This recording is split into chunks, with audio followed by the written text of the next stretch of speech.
Hello and welcome dear students. Radha Swami academy में आपका हार्दिक स्वागत है। 10th क्लास का इलेक्ट्रिसिटी वाला चैप्टर चल रहा था और सीरीज और पैरेलल ऑर्डर हमने कंप्लीट कर लिया है। ठीक है, क्वेश्चन इस पे देखो बहुत सारी वैरायटी है, बहुत सारे क्वेश्चन किए जा सकते हैं। तो पहले हम क्या कर लेते हैं, एक दो क्वेश्चन और कर लेते हैं, उसके बाद में नेक्स्ट टॉपिक करते हैं और बाद में जितने भी वैरायटी क्वेश्चन रह जाएंगे वो एक साथ क्वेश्चन का सेशन ले आएंगे, यानी न्यूमेरिकल का पूरा एक सेशन ले आएंगे, एक वीडियो बना देंगे जिसपे कि जिसमें इंपॉर्टेंट सारे क्वेश्चन कवर हो जाएं। ठीक है, तो पहले एक क्वेश्चन एक दो और कर लेते हैं, उसके बाद में हम दो हेडिंग लास्ट और रहेगी, दो या तीन मान लो छोटी छोटी हेडिंग वो और कंप्लीट कर लेते हैं। उसके बाद में अपना चैप्टर क्या हो जाएगा, कंप्लीट हो जाएगा। ठीक है, तो क्वेश्चन देखो।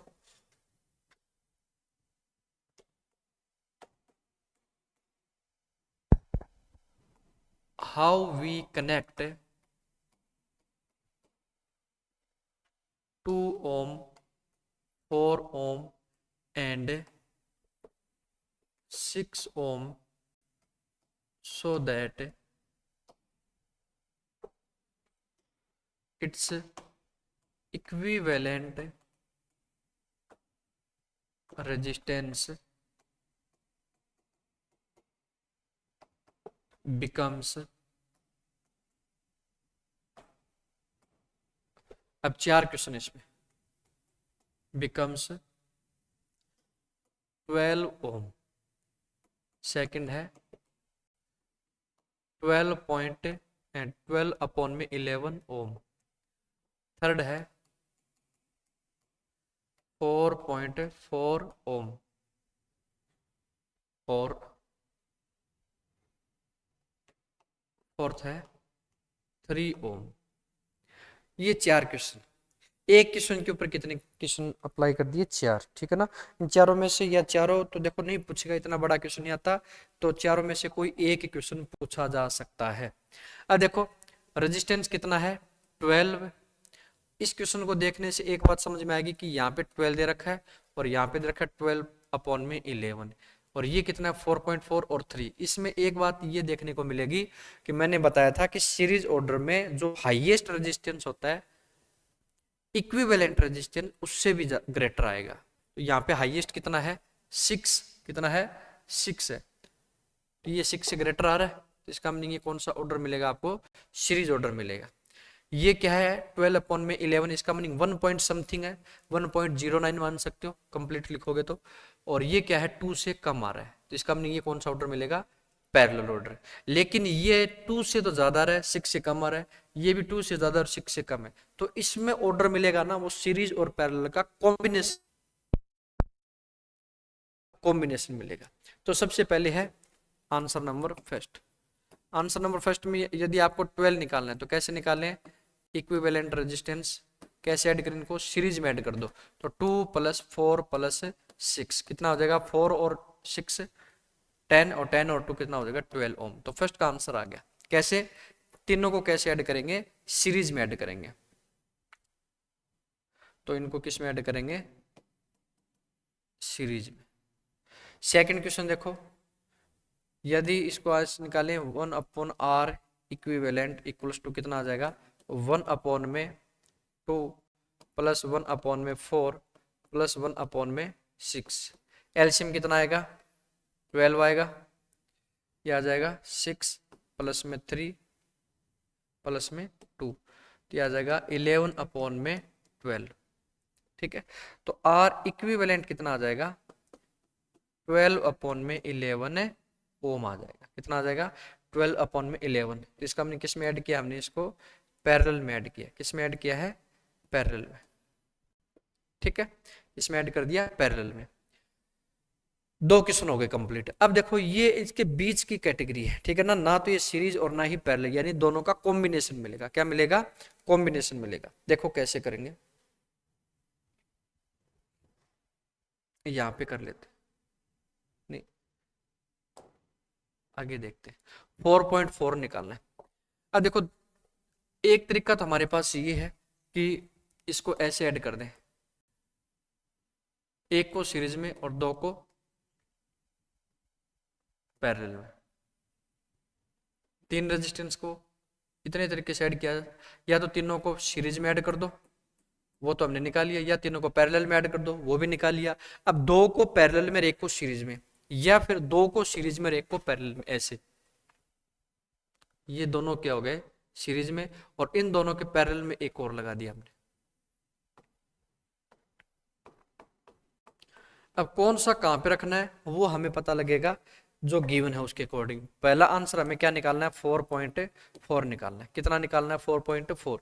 मान लो कि यहाँ पे मैंने रख दिया 2, यहाँ पे रख दिया 4 और यहाँ पे रख दिया 6। तो पहले किसका निकालेंगे, पैरेलल का निकालेंगे, क्योंकि ये दोनों किस में, पैरेलल में। कैसे पता लगा, ये माइनस है तो ये भी माइनस और ये भी माइनस, तो ये प्लस और ये भी प्लस, तो ये दोनों पैरेलल में हो गए। ये प्लस है तो ये किस में हो गया, प्लस, और ये प्लस है तो ये हो गया माइनस, तो प्लस माइनस प्लस माइनस, ये हो गया सीरीज में। तो पहले इन दोनों का निकालेंगे 4 और 6 का। 4 और 6 का कैसे निकालेंगे, देखो 4 और 6 का निकालने के लिए 1/4 प्लस में 1/6, इसको टोटल को मान लेते हैं आर डैश मान लेते हैं। तो 1 में आर डैश किसके इक्वल आ जाएगा, 1/4 इक्वल्स टू प्लस में 1/6, एलसीएम कितना आएगा 12 आ जाएगा, यहाँ पे आ जाएगा 3 और यहाँ पे कितना आ जाएगा 2, तो 5/12 आ जाएगा। कितना आ जाएगा, 5/12 आ जाएगा। ठीक है, और आर डैश कितना आ जाएगा 12/5, तो इसका आंसर आएगा 2.2, कितना, सॉरी 2.4, कितना आएगा 2.4 ओम। 2.4 इसका आ गया, और ये 2 है तो दोनों किस में हो जाएंगे, सीरीज में। तो आर इक्विवेलेंट कितना आ जाएगा, 2 प्लस में 2.4, ये आ जाएगा 4.4 ओम। कितना आ जाएगा, 4.4 ओम आ जाएगा। कितना आ जाएगा, 4.4 आ जाएगा। तो ये भी आंसर आ गया थर्ड वाला। ये देखो, ये हमने मान लिया 2, ये मान लिया 4 और ये मान लिया 6। अब देखो ये प्लस है ये माइनस है, तो इस साइड जाएंगे तो ये भी प्लस हो जाएगा और ये भी प्लस हो जाएगा। इस साइड जाएंगे तो ये माइनस हो जाएगा और ये भी माइनस हो जाएगा। जब ये प्लस है तो ये माइनस और ये माइनस है तो ये प्लस, और ये दोनों किस में आ गए, सीरीज में। सीरीज में आ गए तो देखो 2 और 4 डायरेक्ट ऐड होंगे तो इसका आंसर आ जाएगा 6, और ये 6 और ये कितना है 6, दोनों किस में आ गए, पैरेलल में। तो दोनों पैरेलल में, दोनों सेम है, तो कितना आएगा 6/2 आ जाएगा। तो आंसर कितना आ जाएगा 3 ओम आ जाएगा। कितना आ जाएगा 3 ओम आ जाएगा। ठीक है, तो यहां तक कवर हुआ, आपको समझ में आया। उम्मीद करते हैं आपको सब कुछ कवर हुआ यहां तक। ठीक है, एक क्वेश्चन और कर लिया, ऐसे और भी क्वेश्चन किया जा सकते हैं, लेकिन फिर उसके बाद में हम जो सेशन लेके आएंगे ना, जिसमें हम सिर्फ और सिर्फ क्वेश्चन के बारे में डिस्कशन करेंगे, तो उसमें देखेंगे हम। ठीक है, उसमें देखेंगे टोटल। अब देखो वायर वाला, ठीक है, अब देखो एक next adding electric power. Electric power, electric power, 9th class में आपने एक टॉपिक पढ़ा होगा पावर। ठीक है, और यहाँ पे हम वर्ड पढ़ेंगे इलेक्ट्रिक पावर। पावर का मीनिंग क्या होता है, the rate of doing any work, किसी भी काम को करने की क्षमता को क्या बोलते हैं, करने की दर को या रेट को। रेट का मीनिंग होता है कि sorry,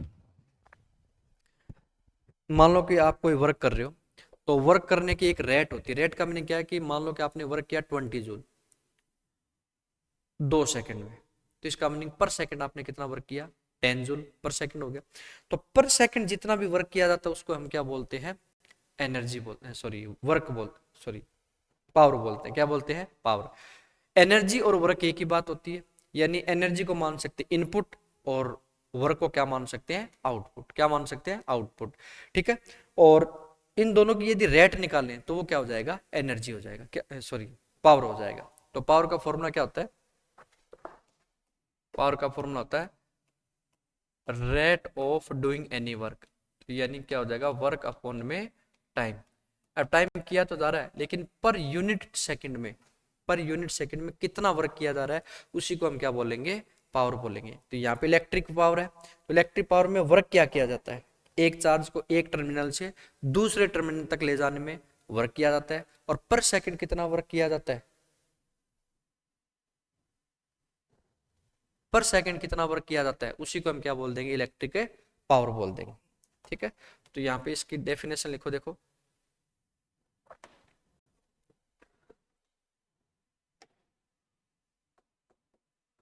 the rate of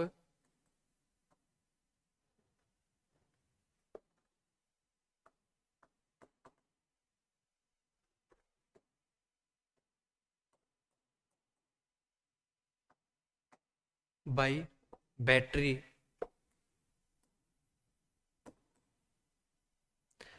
the rate of doing a work by battery to transfer each coulomb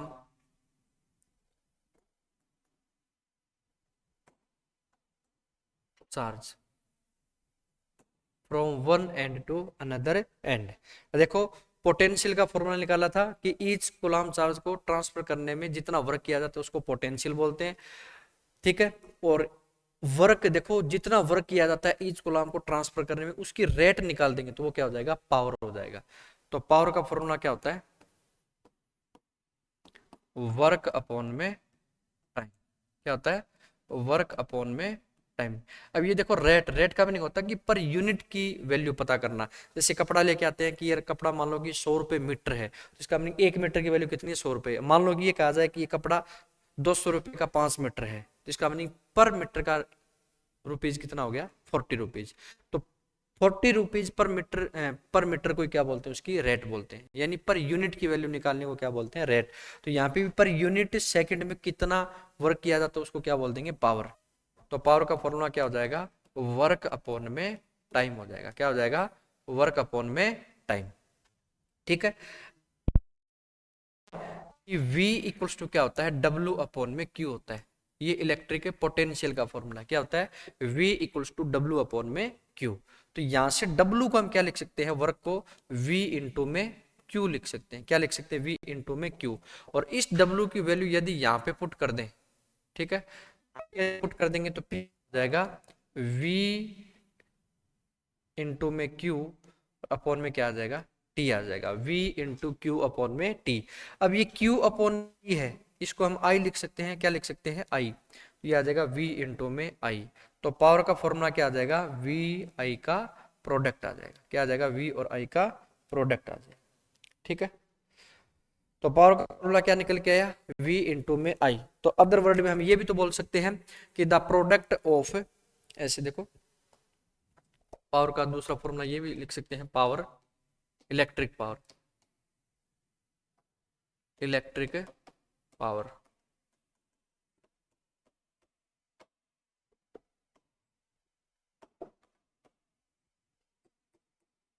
the product of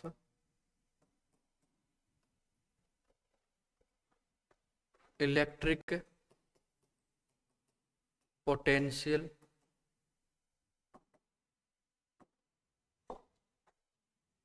and electric potential difference.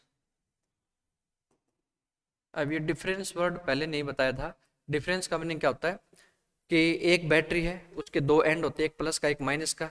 अब प्रेशर, इलेक्ट्रिक पोटेंशियल को क्या बोलते हैं कि एक टाइप का ये प्रेशर होता है। तो प्रेशर कौन लगाएगा, बैटरी के अंदर चार्ज है वही तो प्रेशर लगाएंगे।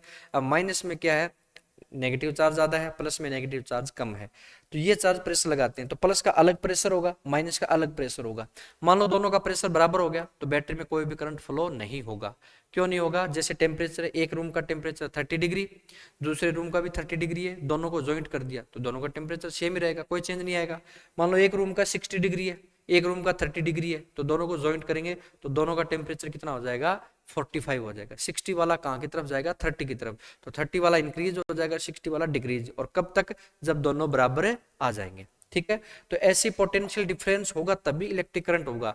मान लो कि एक बैटरी है, उस बैटरी के प्लस एंड का पोटेंशियल है मान लो 0 वोल्ट, और माइनस, ऐसे मान लो कि दो एंड है, एक एंड का कितना है 0 वोल्ट और एक एंड का है 12 वोल्ट। तो डिफरेंस कितने का हो गया, 0 और 12 का डिफरेंस 12 हो गया। अब मान लो एक एंड है, इसका पोटेंशियल है 12 और दूसरे का भी कितना है 12, तो 12 और 12 में डिफरेंस कितने का हुआ, 0 का। यानी ये भी सेम प्रेशर पे, ये भी सेम प्रेशर पे, तो चार्ज तो आ जा सकते नहीं। क्यों, क्योंकि दोनों सेम प्रेशर पे। एक का प्रेशर ज्यादा है तभी तो ज्यादा प्रेशर से चार्ज कम प्रेशर की तरफ जाएंगे, यानी हाई पोटेंशियल से लो पोटेंशियल की तरफ करंट फ्लो कर पाएगा। ठीक है, तो potential difference and electric current ये हमने अभी प्रूव किया, इलेक्ट्रिक करंट। तो पावर का फॉर्मूला आया था P equals to V into में I आया था। अब हम जानते हैं कि ओम्स लॉ के according, by Ohm's law V equals to क्या होता है, आई आर होता है। V इक्वल्स टू क्या होता है, आई आर। और इस V की वैल्यू यदि इसमें पुट कर दे तो यहाँ पे क्या आ जाएगा, P इक्वल्स टू V की जगह क्या आ जाएगा, आई आर और इनटू में I। तो I और I क्या हो जाएगा, I का स्क्वायर, क्या आ जाएगा, I का स्क्वायर। ये आ जाएगा I स्क्वायर इनटू में R। एक फॉर्मूला ये बन गया, ठीक है ना, एक तो ये बन गया और एक फॉर्मूला ये बन गया। और ये हम ये भी तो जानते हैं, ये भी लिख सकते हैं सॉरी, कि V इक्वल्स टू यदि आई आर है तो यहाँ से I इक्वल्स टू क्या लिख सकते हैं, V अपॉन में R लिख सकते हैं, ओम्स लॉ के अकॉर्डिंग। और यदि इस I की वैल्यू यहाँ पे पुट कर दे, पहले तो देखो V की वैल्यू पुट कर थी ये, और अब की बार I की वैल्यू पुट करेंगे तो P इक्वल्स टू क्या हो जाएगा, V इंटू में V अपॉन में R हो जाएगा। तो V और V क्या हो जाएगा, V का स्क्वायर और अपॉन में क्या आ जाएगा, R आ जाएगा। तो एक फॉर्मूला ये बन गया। तो कितने फॉर्मूले बन गए, 3 फॉर्मूले बन गए।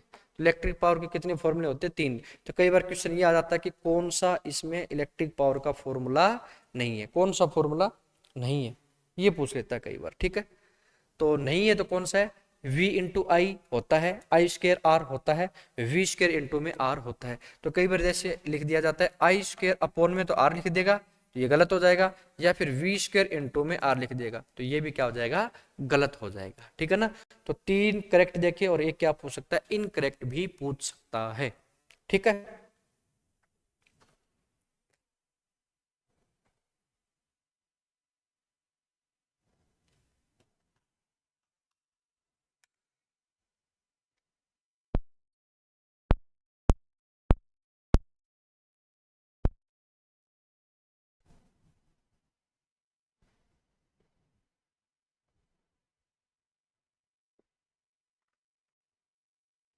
ठीक है, तो ये हो जाएगा इलेक्ट्रिक पावर हो जाएगा। ठीक है, इलेक्ट्रिक पावर और इलेक्ट्रिक पावर के फॉर्मूले हो गए।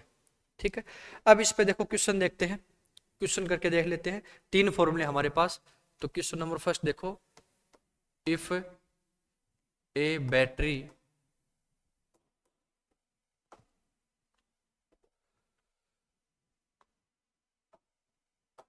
फ्लोज 2 एम्पियर करंट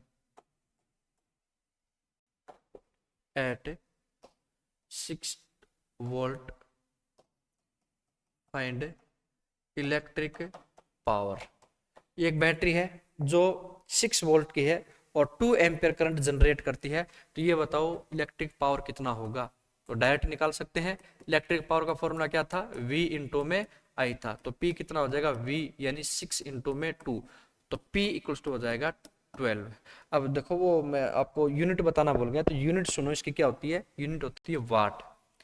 पावर की यूनिट क्या होती है, वाट। वैसे आपको पता है, 9th क्लास में पढ़ भी रखा है, तो क्या होती है, वाट होती है। ठीक है, तो कितना आ जाएगा, 12 वाट आ जाएगा। ठीक है, नेक्स्ट क्वेश्चन देखो, question number second, a bulb of 200 ओम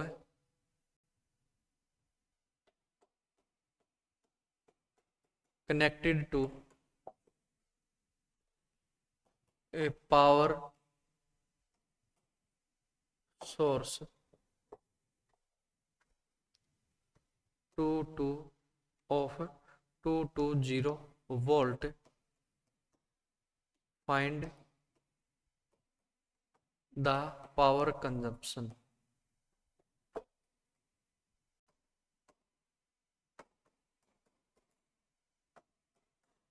कितना पावर इलेक्ट्रिक बल्ब यूज करेगा यदि वो 220 वोल्टेज के एक पावर सोर्स से ऐड है और उसका रेजिस्टेंस कितना है, 200 ओम है। तो कैसे निकालेंगे, देखो पावर के फॉर्मूले क्या होते हैं, वी आई होता है आई स्क्वायर आर होता है और वी स्क्वायर अपॉन में आर होता है। क्या ये फॉर्मूला लगाएंगे क्या? नहीं लगाएंगे। क्यों? क्योंकि हमें पावर निकालना है, लेकिन यहाँ पे रेजिस्टेंस नहीं दे रखा है, यहाँ पे वोल्टेज नहीं दे रखा है, आर दे रखा है, लेकिन यहाँ पे क्वेश्चन के अकॉर्डिंग वी भी दे रखा है और आर भी दे रखा है। तो कौन सा फॉर्मूला लगाएंगे? लास्ट वाला। तो P इक्वल्स टू कितना हो जाएगा? P इक्वल्स टू हो जाएगा वी स्क्वायर, और वी स्क्वायर कितना है? 220 इंटू स्क्वायर करेंगे 2 बार लिख देंगे, अपॉन में क्या आएगा? आर, और आर कितना है? 200। तो एक जीरो से ये जीरो कैंसिल हो जाएगा, एक से ये कैंसिल हो जाएगा, 2 से ये डिवाइड करेंगे कितना आ जाएगा? 11 आ जाएगा। कितना आ जाएगा? 11। तो 11 टू जा कितना होता है? 22, कैरी 2, 11 22, और ये 4, कितना आ जाएगा? वाट आ जाएगा। 242 वाट आ जाएगा। कितना आ जाएगा? 242 वाट आ जाएगा। और भी क्वेश्चन कर सकते हैं, देखो।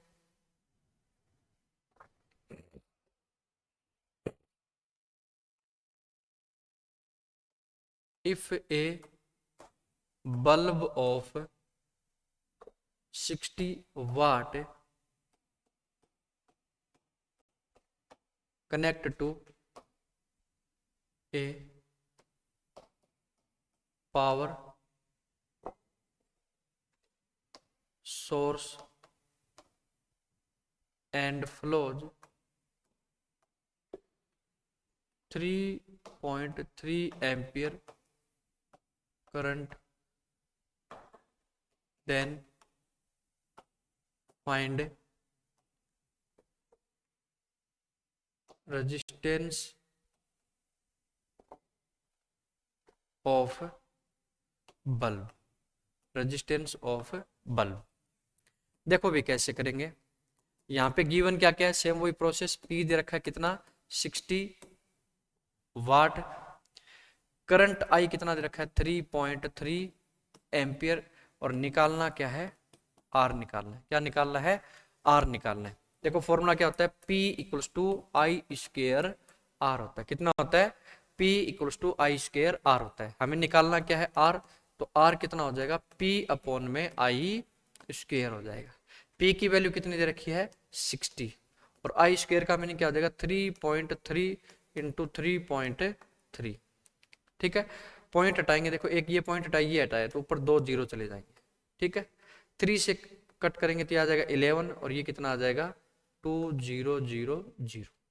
ठीक है, अब देखो 11 और 33, और ये कितना आ गया? 2000 आ गया। अब 2000 को 33 से डिवाइड करो पहले, 2000 को 33 से।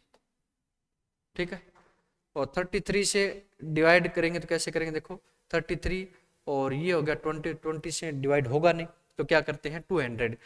इसको मान लो लगभग कितना है? 30 है। कितना है? लगभग 30 है। ठीक है, और 30 को डिवाइड करें 30 मान लेंगे, तो 30 की टेबल बोलोगे तो कितने तक आ जाएगा? 6 तक जाएगा। 6 तक जाएगा तो कितना आ जाएगा? ये 6 3 जा 18, और 6 18 और 19, कितना बचेगा? 2। फिर आ जाएगा 0, पॉइंट लगेगा, फिर एक और 0 आएगा, ये क्या आ जाएगा? 6। ये आ जाएगा 6.67। कितना आ जाएगा? 6.67। और इसको फिर किससे डिवाइड करना है? 11 से। 11 से वापस डिवाइड करेंगे, देखो 11 ये आ जाएगा 0.66, यानी 6 टाइम चला जाएगा, फिर 7, और फिर ये वापस 0। तो कितना आ जाएगा आंसर? आर इक्वल्स टू आ जाएगा 0.60 ओम। कितना आ जाएगा? 0.60 ओम आ जाएगा। ठीक है, तो ये हम अलग अलग वैल्यू क्वेश्चन में मिलेगी, और फॉर्मूला अलग अलग 3 फॉर्मूले होते हैं पावर के। पावर का एक्चुअल फॉर्मूला है V इंटू में आई। V की वैल्यू पुट कर देंगे तो क्या आ जाएगा? आई स्क्वायर आर, और I की वैल्यू पुट कर देंगे क्या आ जाएगा? V स्क्वायर अपॉन में R। जो वैल्यू आपको दे रखी है उसके अकॉर्डिंग पुट करो और आंसर निकालो। तो ये हो जाएगा पावर, और पावर से रिलेटेड कुछ फॉर्मूले। ठीक है, तो ये पावर का टॉपिक कंप्लीट हो गया। अब इसमें एक टाइप का क्वेश्चन वो फिर बच गया, कौन सा? कि जब वैल्यू जब फॉर्मूले 2 टाइप के होते हैं, एक तो जिसमें कांस्टेंट आता हो और एक जिसमें सारी वेरिएबल आते हैं। तो इसमें एक तो है ये v इंटू में आई, तो इसमें v और i क्या है? वेरिएबल है। तो इससे तो देखो नया क्वेश्चन नहीं बनेगा, लेकिन इससे एक नया क्वेश्चन बन सकता है। कौन से? आई स्क्वायर आर, तो आर क्या है यहाँ पे? कांस्टेंट, और वी स्क्वायर अपॉन में आर, तो वहां पे भी आर क्या है? कांस्टेंट। 2 क्वेश्चन ये और कर लेते हैं। जैसे if potential becomes 440 from 220 volt, then power becomes 100 watt.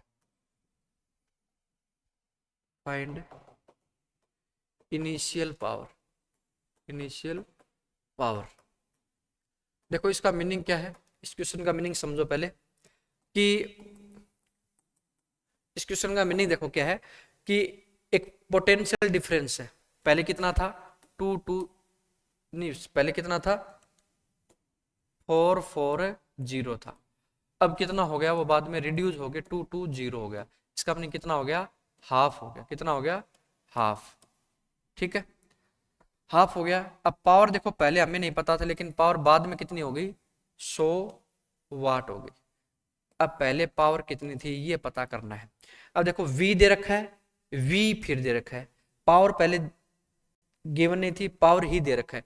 तो पावर और V दो ही दे रखा है, यानी तीसरी वैल्यू नहीं दे रखी, और उन्हीं दो में से वापस पूछ रहा है। इसका मीनिंग ये किस टाइप का क्वेश्चन हो जाएगा, ये वेरिएबल नहीं होने के बजाय कौन सा हो जाएगा, कांस्टेंट वाला हो जाएगा। जैसे V दे रखा है और P दे रखा है। अब V और P में कांस्टेंट कौन सा यूज होगा, I तो यूज नहीं कर सकते, यानी P equals to V into I वाला यूज नहीं कर सकते। क्यों कि जब वोल्टेज चेंज होगा ना तो ये भी चेंज हो जाएगा, तो इसकी वैल्यू काम में नहीं आएगी हमारे। तो कौन सा फॉर्मूला लगाएंगे, हमें फॉर्मूला लगाएंगे जिसमें वोल्टेज भी आता हो और जिसमें कांस्टेंट भी आता हो। तो P equals to V square upon में R वाला यूज करेंगे। कैसे कि फर्स्ट कंडीशन का पावर P1 मान लेते हैं और फर्स्ट कंडीशन का वोल्टेज P2 मान लेते हैं, R तो वही रहेगा। सेकंड कंडीशन का पावर P2 मान लेते हैं और सेकंड कंडीशन का वोल्टेज V2 मान लेते हैं, ये भी R रहेगा। अब हमें क्या निकालना है, P1 निकालना है। तो P1 को यदि डिवाइड किससे कर दें, P2 से डिवाइड कर दें, इससे डिवाइड कर दें, इससे डिवाइड कर दें। और डिवाइड कैसे करते हैं, लेफ्ट को लेफ्ट से डिवाइड करते हैं और राइट को राइट से डिवाइड करते हैं। तो यहाँ पे क्या आ जाएगा, P1 अपॉन में P2 इक्वल्स टू क्या आ जाएगा, R से R कैंसिल हो जाएगा, तो क्या बचेगा V1 स्क्वायर अपॉन में V2 स्क्वायर। और जब स्क्वायर दोनों पे हो ना तो हम क्या कर सकते हैं, एक साथ स्क्वायर लिख सकते हैं, ऐसे V1 अपॉन में V2 का स्क्वायर लिख सकते हैं।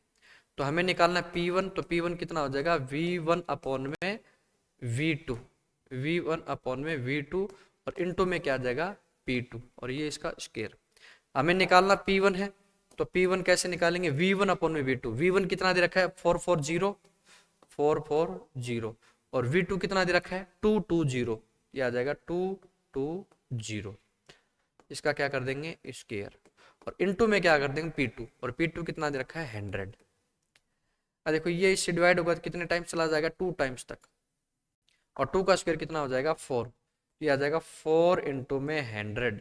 इसका मीनिंग आ जाएगा 400 वाट आ जाएगा। कितना आ जाएगा आंसर है 400 वाट। यदि वोल्टेज आप 440 से 220 करते हो तो इसका मीनिंग पावर 400 से कितना हो जाएगा 100 हो जाएगा। यानी वोल्टेज को तो हाफ करते हो और ये कितना हो जाता है 1/4 हो जाता है। ठीक है ना, कितना हो जाता है 1/4 हो जाता है। ठीक है, आया समझ में। देखो ये किस टाइप का क्वेश्चन हो गया, ऐसे क्वेश्चन हमने पहले भी कर लिए। इसमें क्या आएगा, एक कंडीशन देगा, ये पहली कंडीशन दे दी कि पहले वोल्टेज इतना था और पावर इतना था। अब यदि वोल्टेज इतना कर देंगे तो पावर इतना हो जाएगा। तो ये भी P और V है और ये भी P और V है। R किसी में नहीं दिया है और R पूछा भी नहीं है आपसे, ठीक है ना। यानी 3 वैल्यू है इसके अंदर, तो 2 वैल्यू देके तीसरी वैल्यू पूछनी चाहिए थी, लेकिन इसने 2 वैल्यू देके दूसरी वैल्यू उसी में से पूछ ली। तो कौन सा यूज करेंगे हम, एक ऐसा कांस्टेंट यूज करेंगे जो फर्स्ट में भी वही होता है और सेकंड में भी वही होता है। या फिर ऐसे करो कि इस कंडीशन से क्या निकाल लो R, और इससे इसका R किस में पुट कर दो, इसमें पुट कर दो। क्यों, क्योंकि P इक्वल्स टू क्या होता है V स्क्वायर अपॉन में R। हमें क्या निकालना है P, और V स्क्वायर हमें गिवन है, P हमें गिवन नहीं है और R भी गिवन नहीं है। तो वो R कहां से पुट करेंगे, इस कंडीशन से, क्योंकि इस कंडीशन से R निकाल सकते हैं और ये निकालने के लिए ये फर्स्ट कंडीशन दी जाती है। ठीक है, तो इलेक्ट्रिक पावर का टॉपिक हमारा कंप्लीट हो गया। तो कल हमें पढ़ते हैं joules law of heating effect, ठीक है। और उसके बाद में हमारा चैप्टर क्या हो जाएगा, कंप्लीट हो जाएगा। और तब तक के लिए thank you, have a good day.